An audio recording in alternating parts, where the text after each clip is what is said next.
नाम सुपर 100 इसीलिए रखा गया था क्योंकि शुरुआत से ही 100 बच्चों को छात्रवृत्ति दी जाती थी और उसको फ्री में पढ़ाया जाता था। मतलब पिछले बार से बबलू प्रसाद जो पूरा डिस्ट्रिक्ट में टॉप किया था, इस बार सानिया कुमारी 12th साइंस बैच में पूरा जिला में टॉपर, जो हम लोग का सपना था कि हाँ गांव से बच्चे टॉपर बन सकते हैं, वो हम लोग करके दिखाया। सबसे बड़ी बात है कि एजुकेशन बिजनेस है ही नहीं, इसको सेवा भावनाओं के साथ अगर किया जाए तभी ये चल पाएगा। अगर इसको बिजनेस के तौर पे सोचा जाएगा तो ये चलाना थोड़ा मुश्किल हो जाएगा और समाज में जो जागरूकता होना चाहिए एजुकेशन के प्रति वो एजुकेशन न होकर के वो दुकान हो जाएगा एक तरह से। यहाँ पे हम लोग का दुकान नहीं है, ये सेवा के लिए खोला गया और सेवा भावना की तरह से पूरा कार्य किया जाता है। कितना शुल्क लिया जाता है? इंग्लिश पढ़ाने के बावजूद आपको कितना शुल्क लिया जाता है? 250 लिया जाता था। बस 250 महीने का। और शिक्षा संसाधनों की मोहताज नहीं होती, जी हाँ, और उसी का उदाहरण लिए खड़े हैं हम एक ऐसे सकरा विधानसभा क्षेत्र के एक ऐसे शिक्षण संस्थान में जिसने विगत वर्षों में न जाने कितने ऐसे घरों को उजागर किए हैं।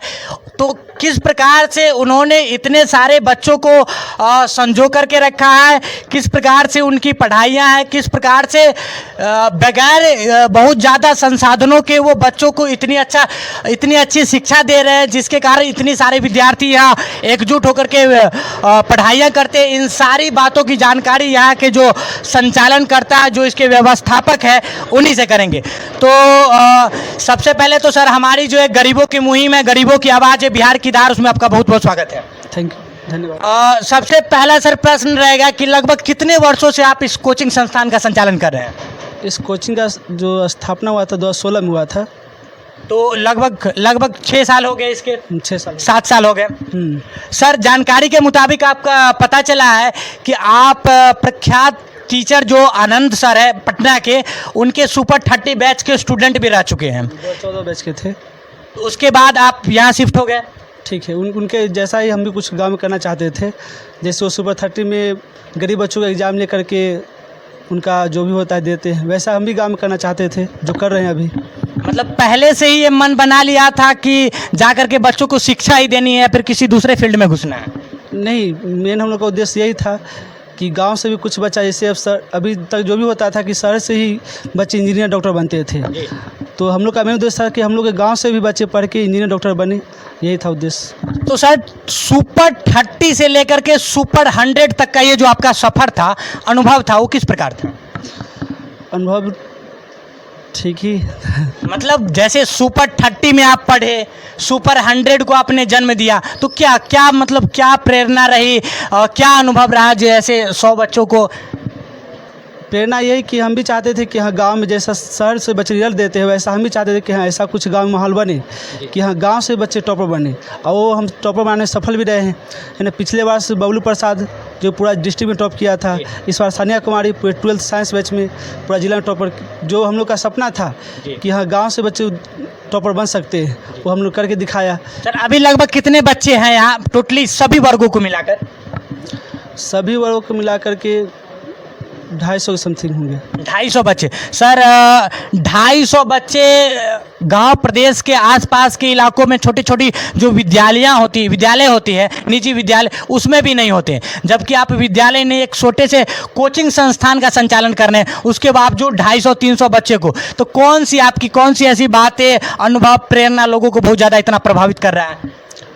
मेन तो यहाँ रिजल्ट अच्छा मिलता है, जिससे आसपास के जो गांव के लोग जानते हैं कि हाँ यहाँ पढ़ाई अच्छा होता है, तो पेरेंट्स यहाँ पे खुद बच्चों को पहुँचाते हैं। इसके लिए हम लोग कोई प्रचार भी नहीं करते कि ऐसा कुछ है ना, खुद ही स्टूडेंट यहाँ पे आते हैं। सर शुल्क कितना है बच्चों का? ये भी जानकारी लगी है कि आप शुल्क बहुत कम लेते हैं।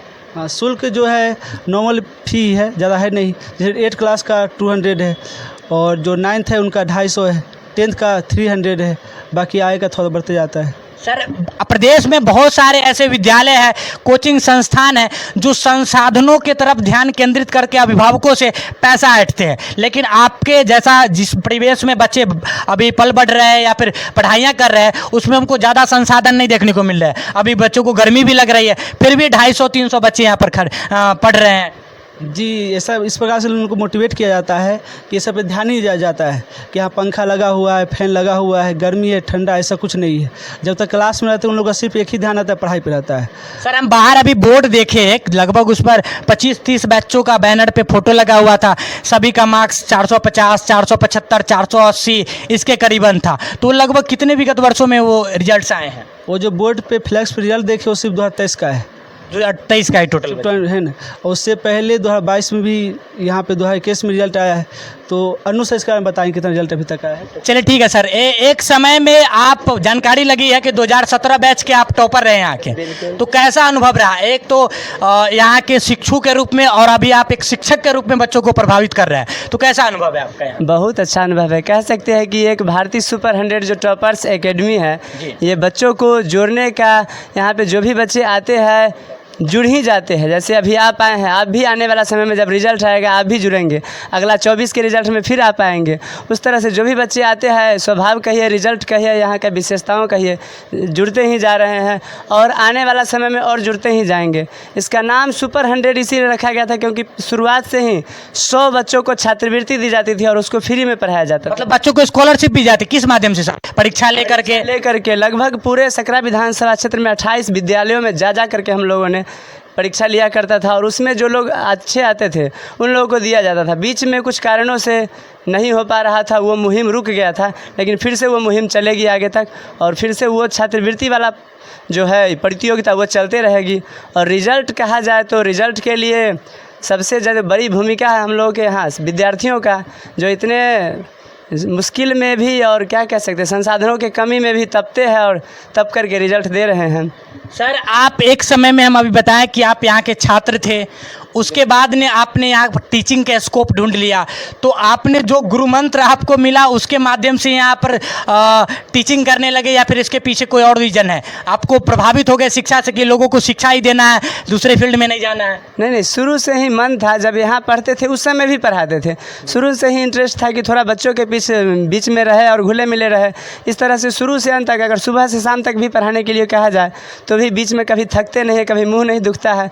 अगर मन से पढ़ाना हो और बच्चे मन से पढ़ने वाले हो तो रिजल्ट कोई नहीं रोक सकता। और हम लोग का भी डिस्ट्रिक्ट टॉपर है, आने वाला रिजल्ट स्टेट टॉपर होगा, ये आप लोग देखेंगे और आएंगे फिर। जी सर, एक जानकारी लगी है कि लगभग 14-15 टीमों से आप चलाते हैं शिक्षण संस्थान। बिल्कुल, 14-15 टीम की ज़रूरत पड़ती है, अकेला चना कभी भार नहीं फोड़ सकता है। सर शुल्क इतना कम ले रहे हैं, 15 टीमों से शिक्षण संस्थान को चला रहे हैं, तो किस प्रकार मैनेज करते हैं? मैनेज हो जा रहा है, लोग भी गाँव का ही है, वो लोग भी सेवा भावना की तरह से आते हैं। जैसे पढ़ाने के लिए हम आए, कोई और टीचर आए, तो सब लोग सेवा करने के लिए आ रहे हैं, न कि अपना वो रोजी रोटी के लिए आ रहे हैं। सब लोग का एक मन है कि हम बच्चों को सेवा करें, तो उनको जो दिया जाता है रख लेते हैं खुशी खुशी। मतलब जनभाव भी जुड़ा हुआ है, शिक्षण के साथ साथ जनभाव भी जुड़ा हुआ है। बिल्कुल वही चल रहा है, इसी वजह से इतना प्रोग्रेस में है। देखिए आप जो सरकारी विद्यालय, हम आपको जानकारी दे दें कि पिछले दिनों हम यहाँ पर इंस्पेक्शन के लिए आए थे, बातें किए, उसके बाद आकर के लोगों से यहाँ इंटरव्यू के माध्यम से जानकारियाँ प्राप्त कर रहे हैं। इन्होंने हमें अंदर आने दिया क्योंकि ये जानते हैं कि कितनी पारदर्शिता के साथ यहाँ पर हम कार्य कर रहे हैं, कितनी अच्छाइयों को यहाँ बच्चों के बीच दे रहा है। लेकिन कुछ हमारे प्रदेश के ऐसे सरकारी विद्यालय हैं जो लोगों को बाधित करते हैं, मीडिया वाले को अंदर जाने से बाधित करते हैं, क्योंकि उन्हें पता है कि जिन काली करतूतों को या फिर जिन भ्रष्टाचार को हमने अपने परिवेश में कर रखा है, अगर भी आए तो लोगों के सामने आ जाएंगे, और जब ये भ्रष्टाचार हम लोगों के सामने आएंगे तो लोगों को कैसे दिखाएंगे। तो इस प्रकार के जब लोग व्यापार के साथ साथ जनभाव को भी जोड़ देते हैं तो कहीं ना कहीं राष्ट्रहित संभव हो जाता है। चलिए धन्यवाद सर, आपसे बात करके बहुत अच्छी लगी और ये तो था आपका अनुभव। अब हम कुछ यहाँ के जो भी बच्चे हैं, छात्र छात्राएं हैं, वो किस प्रकार से सोचते हैं उनसे जानकारी लेते हैं। बाबू क्या नाम हुआ आपका? चंदन कुमार। आप किस कक्षा के स्टूडेंट हैं? कक्षा 10th। आपको क्या मतलब कौन सी बात, शिक्षक की कौन सी बात से प्रभावित होकर पढ़ने लगे? ये बात से कि यहाँ बहुत सारा बच्चा है तो बहुत अच्छा पढ़ाई होता होगा, कि आपको कोई और बात अच्छा लगा? नहीं, ये बात से नहीं हम पढ़ने आए हैं कि यहाँ बहुत सारा बच्चा है, ये बात से पढ़ने आए कि यहाँ बहुत अच्छा शिक्षा मिलता है और सर भी बच्चों पर बहुत ध्यान देते हैं। उसके साथ साथ शुल्क भी कम लेते हैं? यस सर, उसके साथ शुल्क भी कम लेते हैं यहाँ का। चलिए ठीक है, यहाँ पर कुछ लड़कियाँ हैं, उनसे भी जानकारियाँ लेंगे।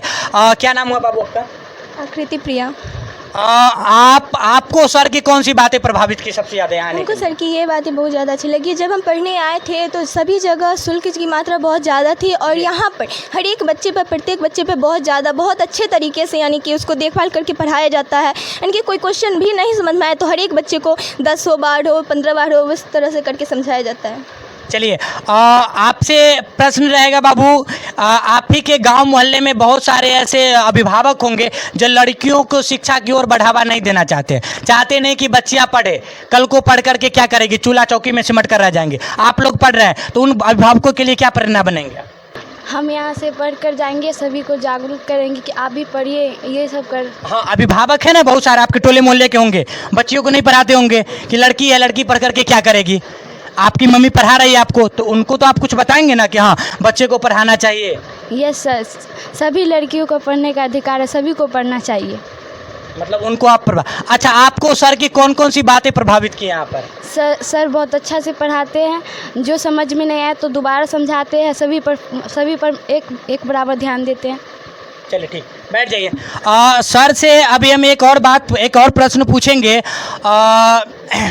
सर, वर्तमान स्थिति ऐसी हो गई है कि लोग भाषाई वर्चस्व को लेकर के बहुत ज़्यादा पैसा ऐंठ रहे हैं प्रदेश में। लोग बोलते हैं कि हम इंग्लिश मीडियम पढ़ाते हैं, इंग्लिश माध्यम पढ़ाते हैं, तो बच्चा से 700, 800, 1000 रुपया, 1500 रुपया प्रति महीने ऐंठते हैं।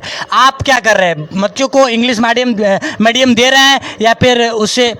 हम लोगों के यहाँ दोनों मीडियम चल रही है। अगर कहा जाए तो इस एरिया में हिंदी मीडियम और इंग्लिश मीडियम के लिए तो इंग्लिश मीडियम में 10th के बाद जो 11th-12th का है इस क्षेत्र में कहीं पे भी नहीं चल रहा है, बस यहाँ ही चल रहा है। और फ़ी जितना हिंदी मीडियम का है उससे बस 100-200 ज़्यादा है। उन लोग का फ़ी भी बहुत ज़्यादा नहीं है कि एफर्ट नहीं कर पाए। जैसे और जगह का फ़ी है उससे यहाँ कंपेयर कभी भी कीजिएगा। सर, कितने वर्गों से आप इंग्लिश को देख रहे हैं? क्योंकि अभी जो वर्तमान नीति है राज्य सरकार की, वो क्या करती है, 10वीं तक तो बच्चों को अंग्रेजी से अलग रखती है, कोई मतलब अध्यापन नहीं कराती है। 10वीं के बाद जो अभी नई शिक्षक बहाली आई है और BPSC माध्यम, तो उसमें इंग्लिश को कंपलसरी कर दिया गया है। हम लोग नर्सरी से ही इंग्लिश मीडियम को ध्यान दे रहे हैं, मतलब बच्चे को, मतलब शुरुआती दौर से। तो जो शिक्षण संस्थान वाले जो भाषाई तौर पर पैसों को ऐंठने का कार्य कर रहे हैं लोगों से कि हम इंग्लिश देते हैं, इंग्लिश का बढ़ावा कर रहे हैं, समाज में इंग्लिश के नाम पर बहुत ज़्यादा पैसा ऐंठ रहे हैं, उसके बारे में आप क्या कहेंगे? सबसे बड़ी बात है कि एजुकेशन बिजनेस है ही नहीं। इसको सेवा भावनाओं के साथ अगर किया जाए तभी ये चल पाएगा। अगर इसको बिजनेस के तौर पे सोचा जाएगा तो ये चलाना थोड़ा मुश्किल हो जाएगा और समाज में जो जागरूकता होना चाहिए एजुकेशन के प्रति, वो एजुकेशन ना होकर के वो दुकान हो जाएगा एक तरह से। यहाँ पे हम लोग का दुकान नहीं है, ये सेवा के लिए खोला गया और सेवा भावना की तरह से पूरा कार्य किया जाता है। इधर सारे बच्चे, इधर 12th वाले भी लोग हैं, इन लोग से भी आप बातचीत कीजिए, लोग बताएंगे कि यहाँ पे किस तरह से जो स्वभाव दिखाया जा रहा है, व्यवहार किया जा रहा है, पैसा के लिए कभी भी तंग नहीं किया जाता है। अच्छा, इसमें इंग्लिश मीडियम वाले कौन कौन से स्टूडेंट हैं? कोई हाथ खड़ा करेंगे? अच्छा, हिंदी मीडियम वाले ही हैं। चलिए कोई बात नहीं। आप कुछ बता दीजिए, सर के बारे में क्या बता दीजिए, अभी क्या पढ़ रहे थे उसी के बारे में कुछ बता दीजिए। अभी इंग्लिश ग्रामर पढ़ रहे थे। हम देखे यहाँ पर इंग्लिश ग्रामर का बोर्ड पर लिखा हुआ था, इसलिए हम पूछे इंग्लिश ग्रामर कब से पढ़ाया जा रहा है आपको ये इंग्लिश ग्रामर, कितने वर्गों से? ये तो ऐसे हम 9th से ही कोचिंग ज्वाइन की थी, 9th की लास्ट। तो 9th से आपको स्टार्टिंग से बेसमेंट से दिया जा रहा है? हाँ, दिया जा रहा था। कितना शुल्क लिया जाता है इंग्लिश पढ़ाने के बावजूद? आपको कितना शुल्क लिया जाता है? 250 लिया जाता था। बस 250 महीने का। आपको बता दूं कि इंग्लिश मीडियम को विडंबना बना करके जो शिक्षण संस्थान लोगों के प्रदेश में जो गरीब तबके के लोग हैं उसे पैसा ऐंठने का कार्य कर रहे हैं, उनको प्रेरणा लेने चाहिए ऐसे शिक्षकों से और ऐसे बच्चों से कि किस प्रकार से इतनी गैर संसाधनों में भी बच्चों को पढ़ा करके, इतने मेहनत से कार्य करके भी 250 रुपया प्रति महीना ले रहे हैं बच्चों से। और उसमें भी 1-2 लोगों की टीम नहीं है, 15-15, 20-20 लोगों के टीम के साथ यहाँ शिक्षण का कार्य कर रहे हैं। और एक आप है जो 5 से 7 शिक्षकों को रख करके इंग्लिश को विडंबना बना करके प्रदेश में लोगों से पैसे ऐंठने का कार्य करते हैं। तो मैं एक बार फिर से आपको कह देता हूँ कि ये जो होड़ मचा रखा है, आपने विडंबना पाल रखा है कि इंग्लिश मीडियम का नाम लेकर के, इंग्लिश मीडियम का भौकाल मचा करके हम लोगों से पैसे ऐंठने का कार्य कर रहे हैं, तो उन अभिभावकों को और उन बच्चों को भी मैं इस शिक्षण संस्थान के माध्यम से संदेश देना चाहता हूँ कि वो आपके साथ कहीं न कहीं पढ़ाई या फिर एक गैर संसाधन या फिर संसाधनों में एक अच्छी पढ़ाई नहीं दे रहे हैं, बल्कि आपके साथ एक व्यापार कर रहे हैं। और जब अच्छे तौर पर शिक्षण संस्थान ही व्यापार बन जाएगी तो आपको बच्चे को कभी भी सही शिक्षा नहीं मिल पाएगी, जैसा कि यहाँ के शिक्षकों ने बताया। आपको बता दूं कि आप देख लीजिए इस कैमरा के माध्यम से, आपको वीडियो के माध्यम से पता चलेगा कि इस हॉल में भी अभी लगभग 250 से 300 बच्चे बैठे हैं। 250-300 बच्चे बैठे हैं। इतने सारे बच्चों को इतनी प्रतिकूल मौसम अवस्था में पढ़ाया जाता है। ये यहाँ प्रतिदिन आते हैं, शिक्षण का कार्य करते हैं और 250 रुपया मात्र शुल्क देते हैं। इनको किसी भी प्रकार की कोई परेशानियां नहीं है और ये लगभग मतलब जितने विषयों की पढ़ाई होनी चाहिए जो सिलेबस के अकॉर्डिंग वो सारी कराई जाती है। तो इस प्रकार के जब शिक्षण संस्थान देखने को मिलते हैं तो लोगों को लगता है कि हाँ, कहीं न कहीं जनहित में कार्य किए जा रहे हैं। बिहार को शिक्षा में मतलब बिहार को शिक्षा के प्रति जागरूक किया जा रहा है। बिहार एक कहीं न कहीं एक प्रगति की ओर बढ़ रहा है। लेकिन आप लोग जो शिक्षा को एक धंधा बना करके रखे हो, शिक्षा को एक भ्रष्टाचार के आड़ में प्रतिदिन धकेलते जा रहे हो, उनके लिए खास संदेश है कि इस वीडियो के माध्यम से आप प्रेरणा ले ले कि कितनी पारदर्शिता के साथ ये कार्य कर रहे हैं। हालांकि हमारा एक छोटा सा मुहिम था, गरीबों की आवाज़ था, जिसके माध्यम से हमने इन सारी प्रतिक्रियाओं को आपके सामने रखने का, प्रस्तुत करने का प्रयास किया। इन सारी वीडियो से आप क्या सोचते हो, क्या प्रतिक्रिया लेते हो, कमेंट के माध्यम से जरूर बताइएगा। जय हिंद।